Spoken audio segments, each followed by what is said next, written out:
정진상 정무조정실장이 구속 후 처음으로 오늘 검찰 조사를 받았습니다.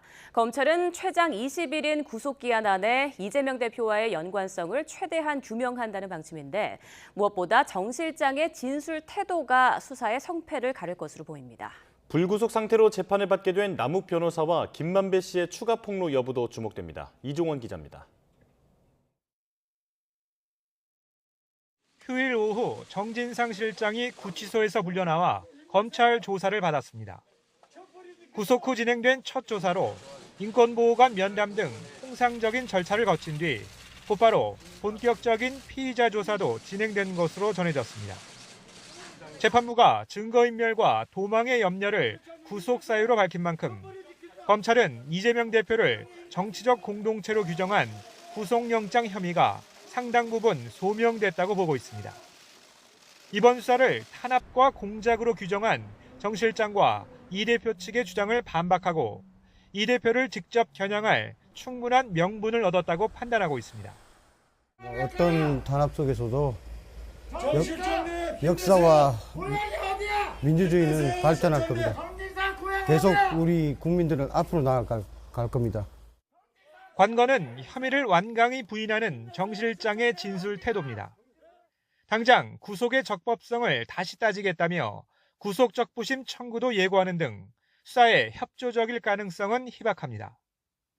앞서 이 대표의 또 다른 측근 김용 민주연구원 부원장도 검찰 조사에서 시종일관 모르쇠로 일관했습니다.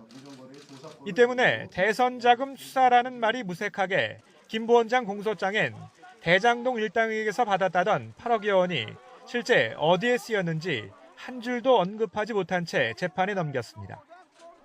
다만 실질적인 문고리인 정 실장까지 구속되면서 완강히 버티던 김 부원장의 심리적인 압박감은 더해질 거란 관측입니다. 2014년 뇌물 혐의나 개발이익 428억 원을 함께 약속받은 혐의로 추가 기소될 여지가 있는 상황이라 검찰로선 압박 강도를 한층 끌어올리며 일종의 균열을 기대할 것으로 보입니다. 구속 만기로 석방이 결정돼 불구속 상태로 재판을 받게 된 남욱 변호사와 김만배 씨의 입도 주목됩니다. 이미 남 변호사는 최근 재판에서 대장동 지분 일부가 이 대표 측 소유라거나 위례신도시 개발과 관련해 이 대표가 정 실장을 통해 보고받았다고 주장하는 등 추가 폭로에 시동을 건 상태입니다. 이 대표는 회기 중 불체포 특권이 있는 현직 의원이자 지난 대선에서 윤석열 대통령에게 석패한 제1야당 대표 신분입니다.